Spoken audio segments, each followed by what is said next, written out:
I swear to you what I'm about to share really happened to Minot, some friend of a friend, not a rumor passed around town. It happened in my own bloodline, and it nearly tore my family apart. It all began with a teacup, a pale porcelain cup with a thin crack along its rim, sitting on the kitchen table in my grandmother's house in Savannah, Georgia. That cup was still warm with chamomile tea when the sheriff barged through her front door and told us she was under arrest for murder. My 73-year-old grandmother, a woman whose hands still trembled when folding laundry, was branded a killer before my eyes. If you genuinely enjoy our stories, please subscribe to the channel. Tell us where you're from and what time it is right now. It's always fascinating to know how far our story flows. I should back up. My grandmother Eleanor Brooks had lived in Savannah her entire life. People knew her as Miss Ellie, the woman who brought peach pies to church socials and helped run the food pantry at St. John's Cathedral. When I was a kid, every summer smelled like cinnamon because of her kitchen. She wore soft cotton dresses, hummed Patsy Cline songs when she cooked, and had a knack for making everyone around her feel at ease. But the truth is, behind that gentle smile, she carried a sharpness I didn't fully recognize until much later. The day everything began unraveling was on an otherwise ordinary Wednesday in May.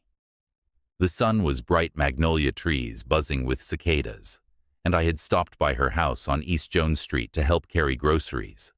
I noticed she seemed tense, her lips pressed tight, her eyes darting every time a car passed outside. When I asked if she was okay, she muttered, "People have long memories in this town."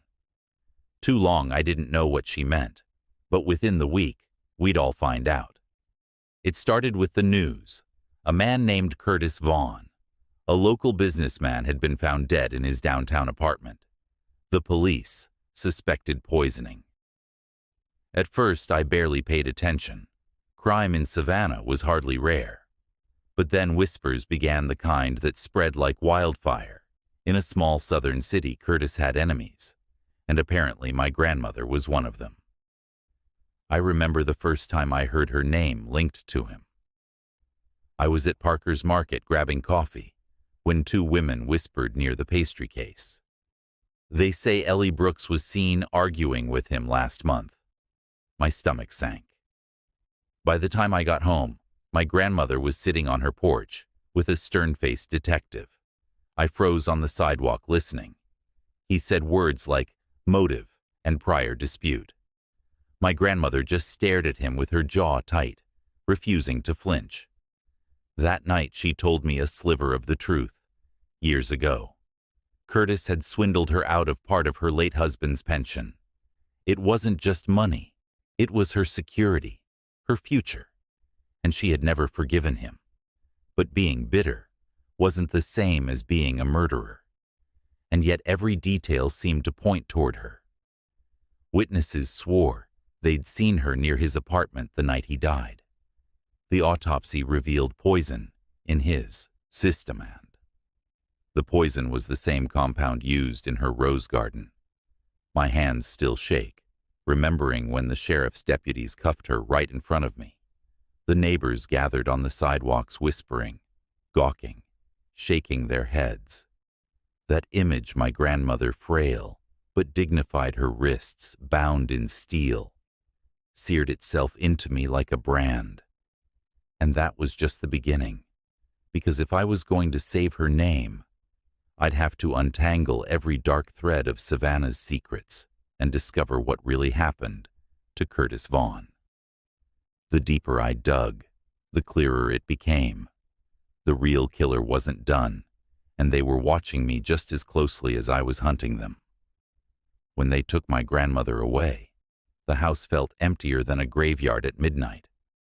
Her rocking chair sat still by the window, her knitting needles left mid-stitch. I could still smell the faint mix of lavender and lemon oil she used to wipe the wood floors, and yet that warmth had been ripped out with the sound of those handcuffs. I remember standing in her living room, fists balled so tight my nails cut into my palms, swearing to myself I won't let them bury her alive for something she didn't do. The first night after her arrest, I went digging. I drove straight to the police station, demanding to see the report. The officer at the front desk looked me up and down, like I was just some kid playing detective. But I pressed harder, until he finally tossed me a thin packet. Inside were the official allegations: cause of death, cyanide poisoning. Evidence residue of the substance found in a teacup at Curtis Vaughn's apartment, matching the compound used in her roses, motive financial dispute, and documented public altercation. That last part made me frown. Public altercation. The only time I'd heard my grandmother raise her voice was when my cousin Todd drove her Buick without permission. I started asking around, and sure enough, a bartender downtown remembered an argument Curtis had run into her at Churchill's pub weeks earlier, and they'd had words. He'd laughed in her face, apparently calling her a washed-up old hag, still crying about a check. Witnesses said her face had turned red with fury. I could almost see it, the humiliation. But still, humiliation wasn't murder. The next morning, I went to see her at Chatham County Jail. They had her in a beige jumpsuit, her silver hair tied back in a bun. Even then, she sat with the kind of posture that could make men pause mid-sentence. Ellie Brooks, I thought, still a queen, even behind glass. When the guard left us alone, she leaned forward and whispered, "Don't trust them, Matthew. They want an easy scapegoat and Emmett." I blinked. Who's they? Her eyes hardened. Curtis had friends. Dirty friends. The kind who know how to turn the law inside out. I saw one of them watching me, days before his death, that sent chills crawling up my neck. She wasn't just afraid of being accused. She was afraid of someone framing her. After that visit, I dove deeper. Curtis Vaughn wasn't just some businessman. He was a predator with a smile. He ran a real estate investment firm that promised struggling retirees guaranteed returns. But when I combed through the Savannah Morning News archives, I found buried articles hinting at lawsuits, missing funds, and complaints. Somehow he'd always slithered out, paying off the right people spinning the press. I tracked down one of his victims, a wiry man named Frank Harris, who now lived out near Tybee Island. Frank met me on his porch with a cigarette dangling from his lips. "Curtis, that snake stole 50 grand of my retirement, and I wasn't the only one. But no court in Chatham would touch him. He had judges in his pocket." "Did you know my grandmother?" I asked. Frank chuckled bitterly, knew of her. "Everyone did. Word was, she almost blew the whistle years ago, but then she backed down. Don't know why I drove home with the words rattling in my skull. My grandmother hadn't just been a victim, she'd once been close to exposing Curtis, which made her the perfect patsy. But how had the poison ended up in Curtis' apartment? The roses in her garden were her pride. Sure, but I'd never seen her buy chemicals strong enough to kill. Still, the evidence looked damning. That night, unable to sleep, I walked the narrow streets of downtown Savannah, the gas lamps flickering, moss dripping from the oaks like ghosts. I thought about how Curtis had lived like a king in his Bay Street loft, while people like my grandmother scraped by. And now, even in death, he was reaching from the grave to destroy her. Then I saw it, a shadow watching me across the square. A man leaning against a lamppost, too still, too focused. When I turned, he slipped into the dark. My stomach knotted. Grandma was right. Someone was making sure the blame stayed on her. The next day, I went back to her house. The police had taped it off, but I knew the back porch door's weak lock. Inside, the air was stale, as if the house itself was holding its breath. I searched for anything, letters, receipts, anything Curtis related. In the bottom drawer of her old desk, I found a folder labeled simply Vaughn. Inside were bank statements, copies of pension checks, notes in her neat cursive handwriting. She'd been documenting his theft for years. And then there was a photograph. Curtis smiling smugly with his arms slung around a tall man in a tailored suit. I recognized him instantly. Judge Alan Rourke. The same judge presiding over my grandmother's arraignment. My blood ran cold. By the time I left the house, I knew one thing for sure. This was just about Curtis. This was about power money and a rotten core in Savannah's justice system. And if I didn't move carefully, they'd crush me next. Still, I couldn't stop. My grandmother's life was on the line. I was still staring at that photograph when headlights flared across the street. A black sedan rolled up slow, its windows tinted. It idled for a moment, just long enough for me to feel the weight of unseen eyes, then pulled away. My hands shook as I locked the door behind me. Someone was keeping track of my every move, and I had the sinking feeling they'd make their next move very soon. 2 days later, I sat in the courtroom for my grandmother's arraignment, sweat dripping down my back, even though the air conditioning hummed overhead. The ceiling fans spun lazily, as if mocking the tension in the room. She sat at the defendant's table, her wrists free now, but her dignity chained by whispers that rippled through the gallery. Neighbors' church. Friends, even strangers filled the benches, eager to see the killer granny. When Judge Alan Rourke strode in, my gut clenched. It was the same man from the photo with Curtis. His robe swept behind him, like he was some holy figure. But all I saw was a crook cloaked in black. He barely glanced at my grandmother before slamming the gavel. Case of the state versus Eleanor Brooks. He said, his voice low and firm. The prosecutor laid it all out. A motive of revenge. The public argument the poison traced to her roses. They made her sound like some vengeful witch out of a Gothic novel. My grandmother sat still, her chin high, but I saw her knuckles white where she gripped the table. When her attorney, a public defender named Ms. Alvarez, stood, she was calm but underprepared. My client is a 73-year-old woman with no history of violence. The prosecution's evidence is circumstantial at best. We request bail be set.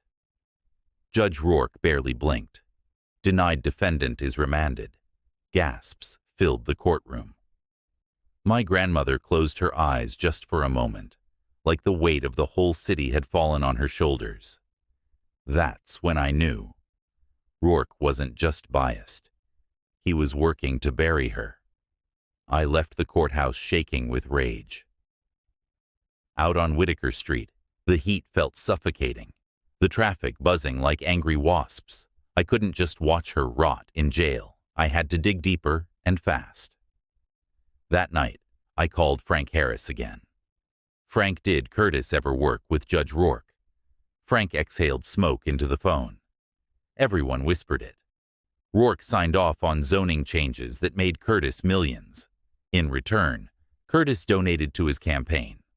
Whole damn town knew they were tied together, but no one dared say it out loud. Would anyone have proof? I pressed. Not that's easy to get.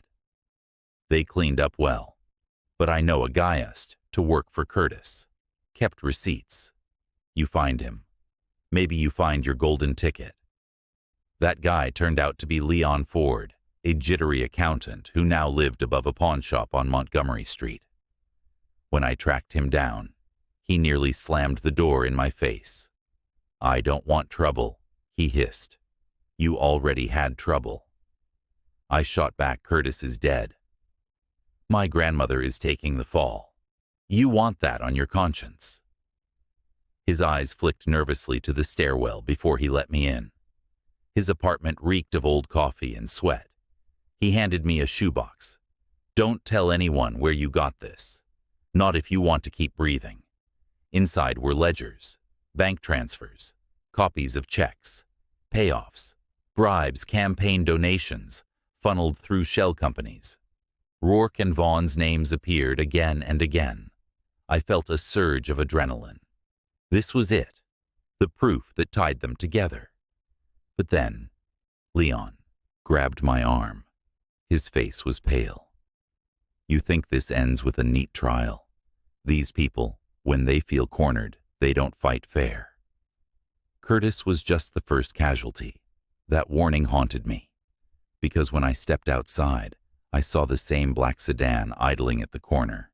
I shoved the shoebox under my jacket and started walking fast, every muscle coiled.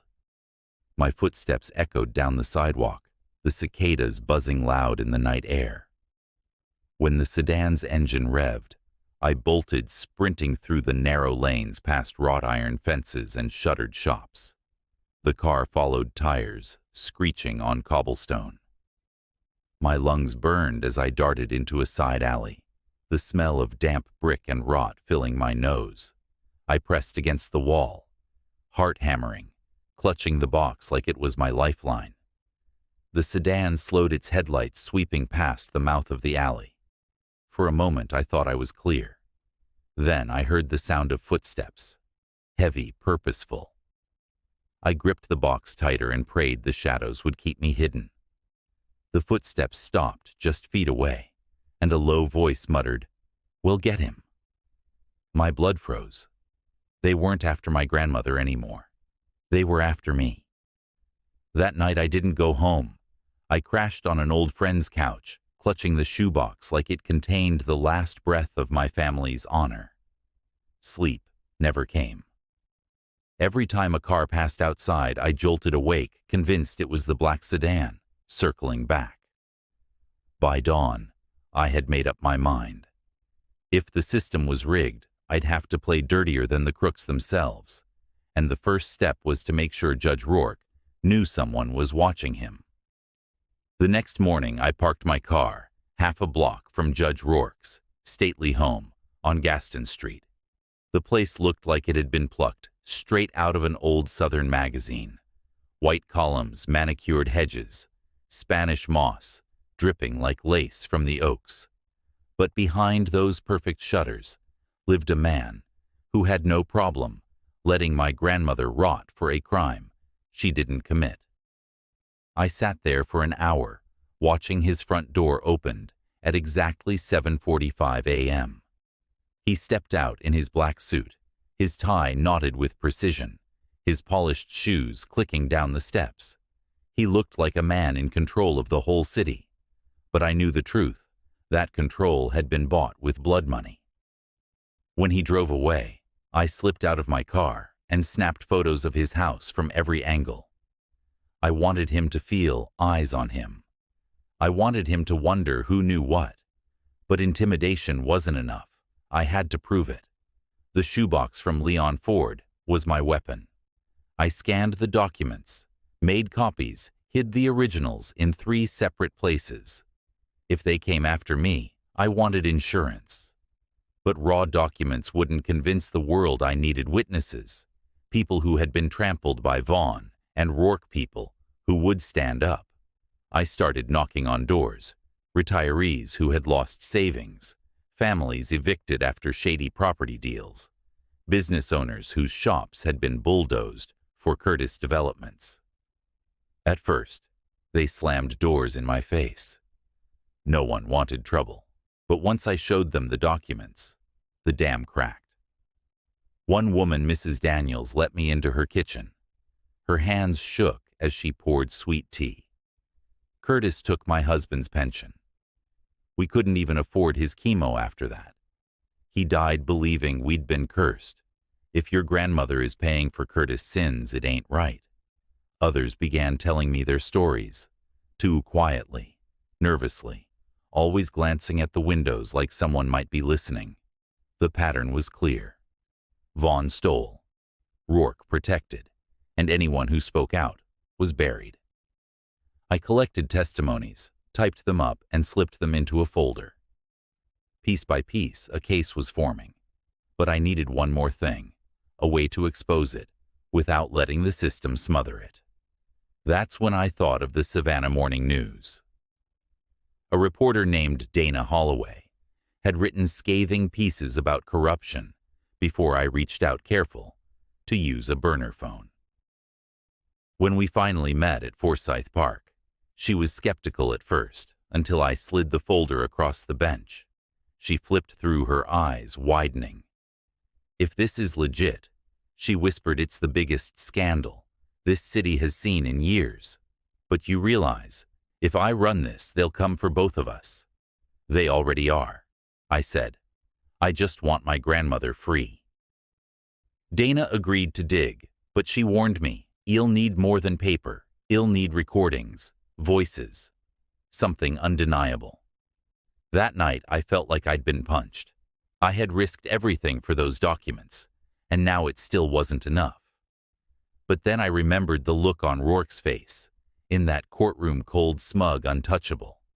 If I wanted to bring him down, I'd have to get close enough to hear him damn himself. So I made a plan. Step 1. Plant myself where he relaxed, where his guard might drop. A little digging revealed he liked to drink bourbon at a private club downtown. The Oglethorpe Room. Members. Only jackets required, the kind of place. Old money whispered deals over cigars. I borrowed a blazer from my cousin, slicked back my hair, and walked in like I belonged. The first night I sat at the bar, pretending to nurse an old-fashioned Rourke. Arrived around 9, flanked by 2 city councilmen. He laughed loud, shook hands, lit a cigar. I didn't get close enough to hear much, but I watched, memorizing his routine. The second night I came prepared with a small recorder in my pocket. I positioned myself at the table behind him, pretending to scroll through my phone. He bragged freely, his voice carrying. Curtis was sloppy, got himself poisoned, but hell, even better. Clean break for me. My heart skipped, but the sound was muffled. The words not clear enough for proof I needed more. On the third night I took a bolder risk. I struck up casual conversation, pretending to be a law student, fascinated by his career. He puffed his cigar, basking in the flattery. "Kid, the trick is knowing who to protect and when to cut 'em loose." Curtis now. There was a man who flew too close to the sun. I laughed politely, though my insides churned. My recorder was running. But just as he leaned in to say more, a shadow loomed behind me. Heavy hand clamped my shoulder. I turned, and there he was, the same man I'd seen outside my grandmother's house, the one who'd followed me through Savannah's streets. His eyes were cold, his jaw set like stone. "You don't belong here," he muttered. My stomach dropped. Rourke glanced between us, suspicion flickering in his gaze. I had seconds to escape before the whole game was blown. I stood mumbling something about the restroom and slipped out through the side door into the humid night air. My pulse pounded as I sprinted down Congress Street, praying the recorder had caught enough to matter, because now they knew exactly who I was and what I was after. The night I fled the Oglethorpe Room, I didn't go back to my apartment. I knew better. Instead, I drove until the streetlights thinned out and the marshlands opened wide.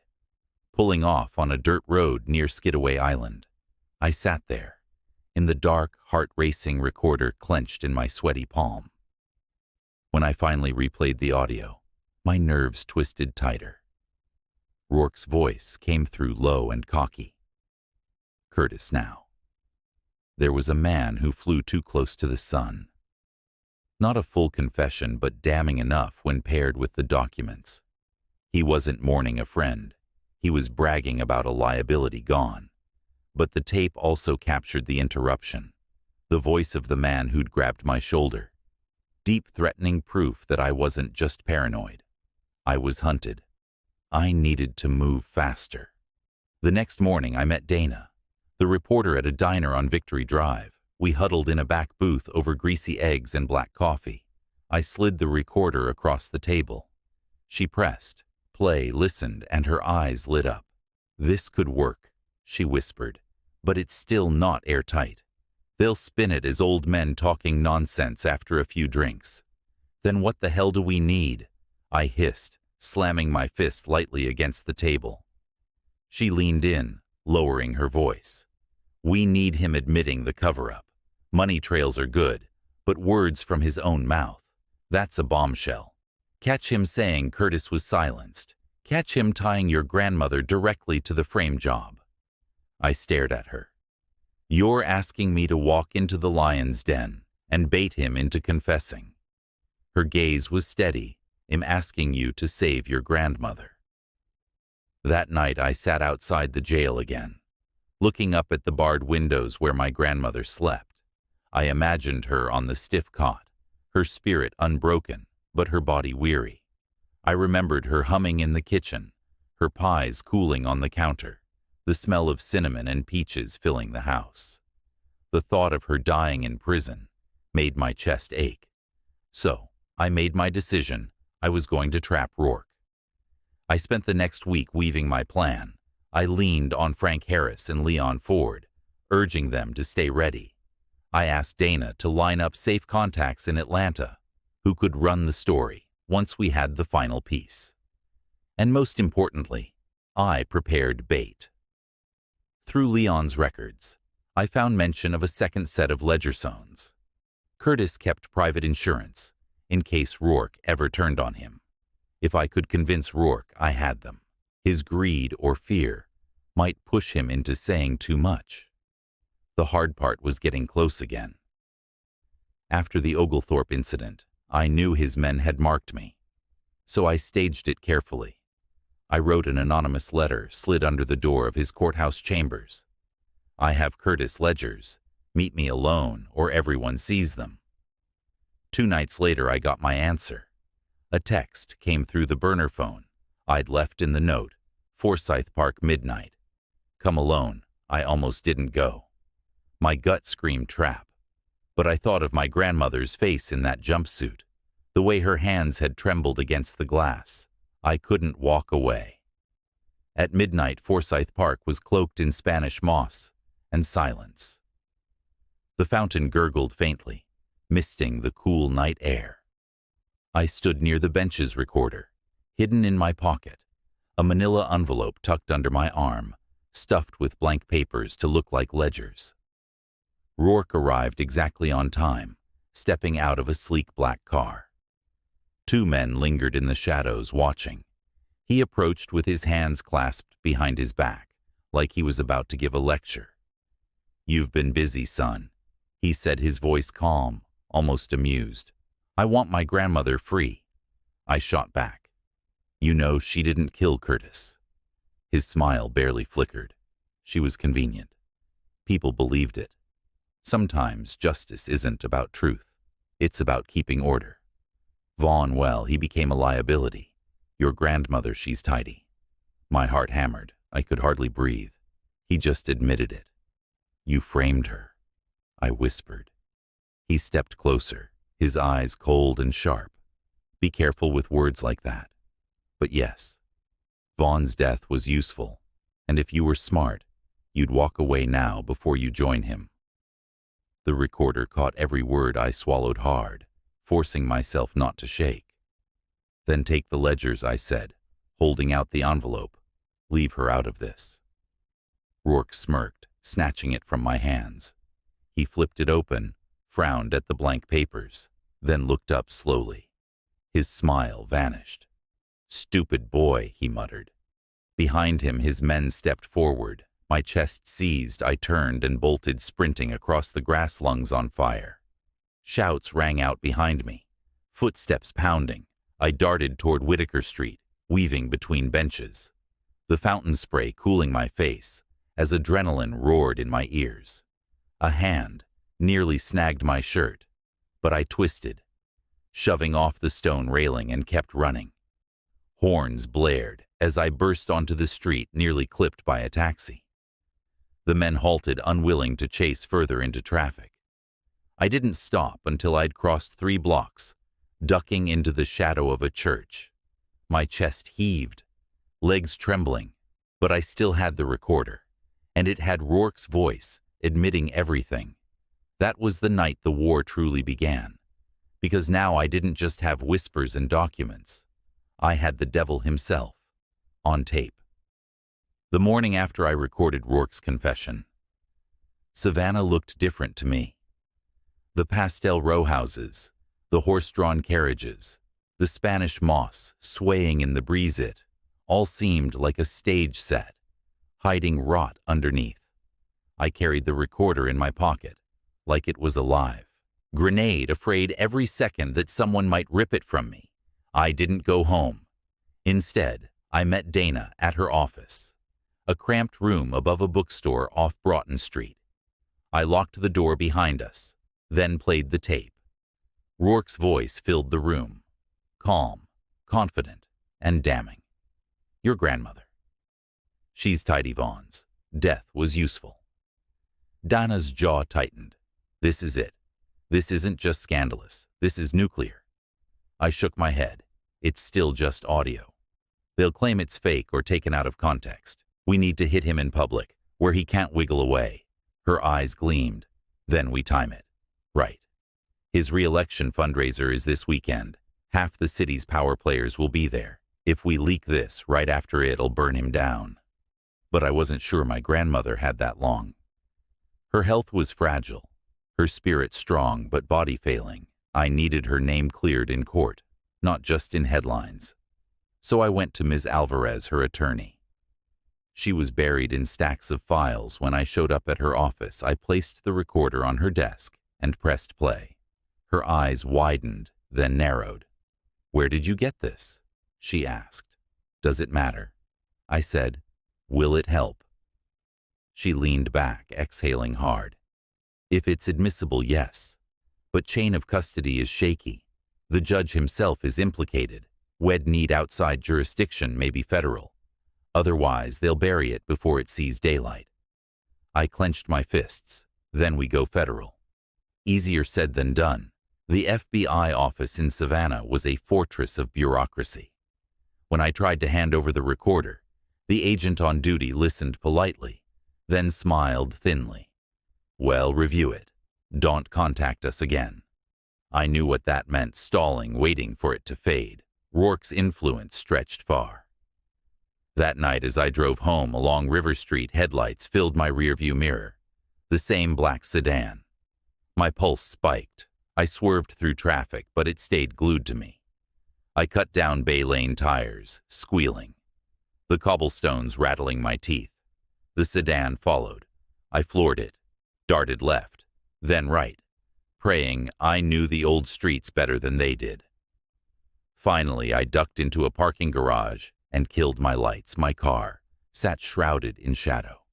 Seconds later, the sedan roared past, its taillights glowing like devil eyes. I sat in the dark, heart slamming, gripping the wheel until my knuckles ached. They weren't just watching anymore. They were closing in. The pressure mounted. I barely slept, barely ate. Every time my phone buzzed, I feared it was a threat, but I couldn't stop now. Dana kept pushing her angle, preparing to drop the bomb in the press. Meanwhile, I dug deeper. I discovered that Vaughn's death wasn't as simple as poison in a teacup. The coroner's report listed cyanide, yes, but also unusual traces of sedatives, too clean, too staged. Someone had planned it meticulously, then planted the trail to point straight at my grandmother. I found myself staring at the evidence photos late one night, alone in my car, with the windows cracked, Savannah's humidity pressing in. That cracked teacup on Vaughn's table, it looked too deliberate, like a prop, and then it hit. Me, my grandmother never used cups like that. She preferred her sturdy blue mugs, the kind with chipped rims from decades of use.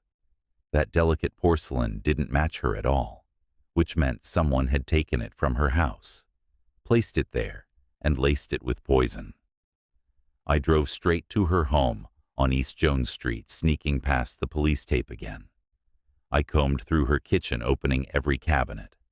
Her blue mugs lined the shelves, but one was missing from the porcelain set she kept boxed away, a set she hadn't touched in years. My chest burned. They'd been in her house. They'd stolen from her to frame her. But who had that kind of access? As I locked up, headlights flared outside. The black sedan again. Panic surged. I bolted through the back door, cutting through the narrow garden. The smell of roses hit me, sharp, almost metallic. My feet pounded the alley as voices shouted behind me. I didn't look back. I just ran, every instinct screaming that if they caught me, I'd vanish like Vaughn. I didn't stop until I reached River Street, the sound of ships creaking on the water grounding me. My chest heaved, sweat pouring down my spine. And in that moment, I realized something that chilled me to the bone. This wasn't just about money or politics anymore. Whoever killed Curtis Vaughn wasn't done cleaning house, and I had just made myself the next target. For 3 nights, I didn't go home. I bounced between friends' couches, cheap motels, even once sleeping in my car, down by the docks, where the smell of diesel and salt clung to the air. My nerves were raw, every shadow twitching, every knock on the door, sending my heart into overdrive. But the thought of my grandmother sitting behind Barsher Spirit breaking, while vultures in suits thrived, kept me moving. On the 4th morning, I got a call from Dana. Her voice was sharp, urgent. "They know Matthew." Someone broke into my office. Files tossed everywhere. They didn't find the recorder, but they know I'm working with you.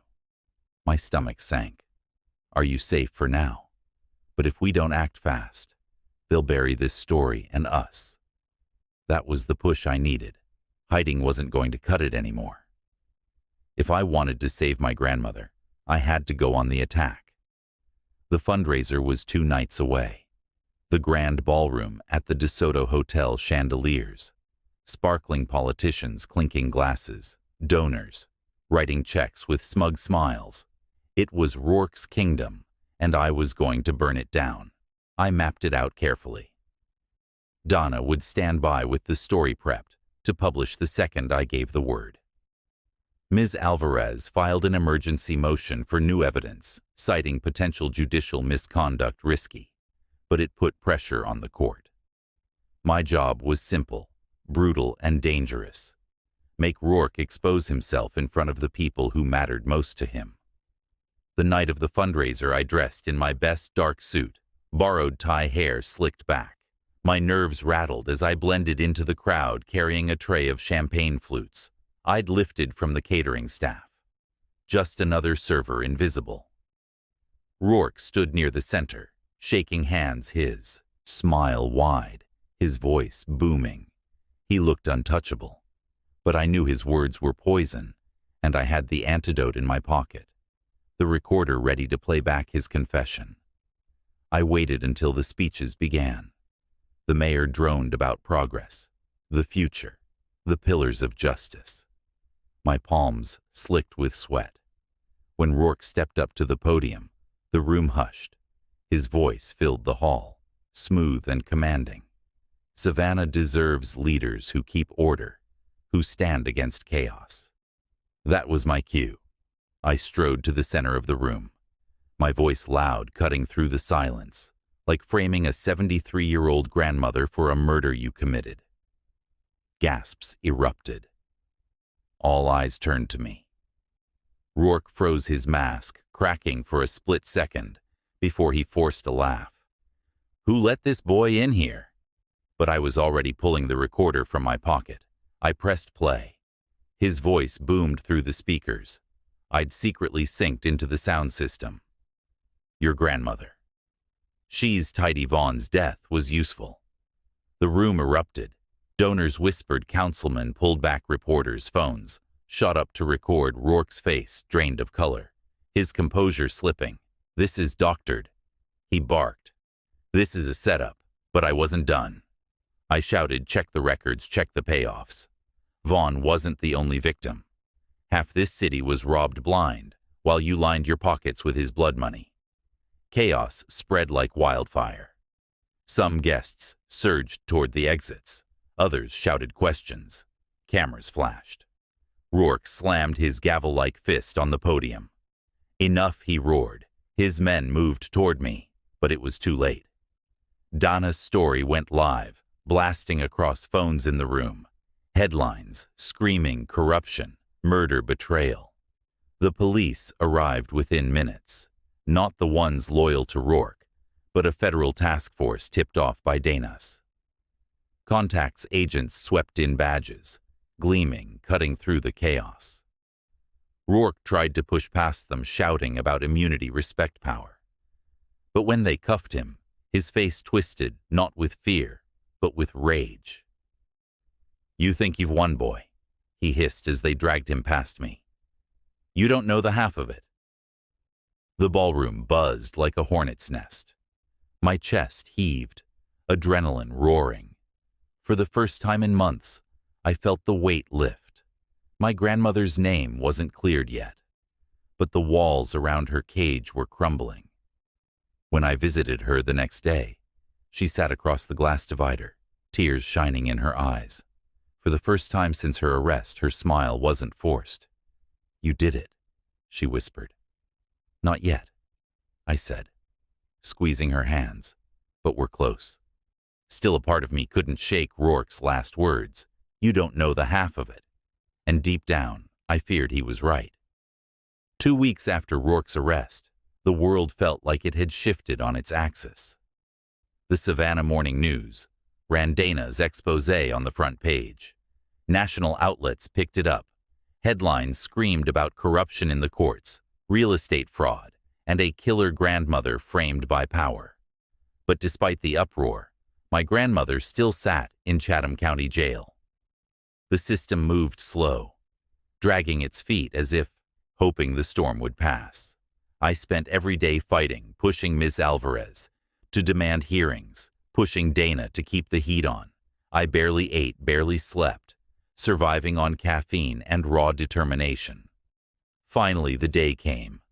Court was packed, every bench filled, cameras flashing. My grandmother walked in, wearing her beige jumpsuit, frailer now, but her chin lifted high. When she looked at me, I nodded, promising with my eyes. "This ends today." The prosecutor tried to downplay everything. The defense relies on sensational journalism, unreliable audio, and circumstantial allegations. None of this changes the fact that Eleanor Brooks had motive, opportunity, and access to the poison. But then, Ms. Alvarez rose, calm, sharp, relentless. She played the recording for the jury. Rourke's voice echoed in the courtroom. "Your grandmother, she's tidy. Vaughn's death was useful." Gasps rippled through the crowd. Next, she called Leon Ford and Frank Harris to testify. They described the shell companies, the payoffs, the threats. Then she pulled out the ledger pages, the bank transfers, the campaign donations.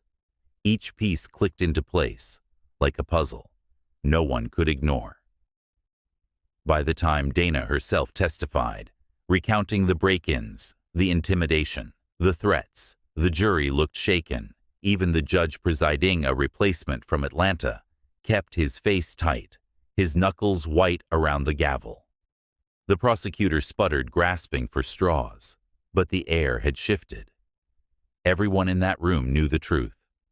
Eleanor Brooks wasn't a murderer. She was a victim like the rest of us. When the verdict came, not guilty. Grandmother sagged in relief. Tears slipped down her cheeks. The gallery erupted, reporters shouting, flashes blinding. I rushed forward, and for the first time in months, I held her in my arms, free of chains. But the victory was bittersweet, because while Rourke was in custody, his smug words still echoed in my head. "You don't know the half of it." And he was right. Investigators uncovered a web far bigger than we imagined. Politicians, developers, bankers, all tied into Vaughn's schemes. Rourke was just one spider in the web. As his allies fell, whispers spread of others still out there, powerful enough to strike back. We moved my grandmother out of Savannah back to a quiet town upstate, where no one whispered killer behind her back. She tried to return to normal pies cooling on the counter. roses blooming in the yard, but she was never quite the same. Prison left its mark, a shadow in her eyes, a stiffness in her hands. As for me, I couldn't rest. Sometimes at night, I'd see the flash of headlights in my mirror, and my chest would tighten. Sometimes I'd walk the moss-draped squares of Savannah and feel eyes on me watching, waiting. But I don't regret it. Because when I think of that cracked porcelain teacup, the one they planted to destroy her, I remind myself that the truth can be shattered, but it can also be pieced back together. And though justice came at a cost, I'd pay it again 1,000 times, because no one, not even the mighty Judge Rourke, brands my grandmother a killer and walks away. Clean, the end.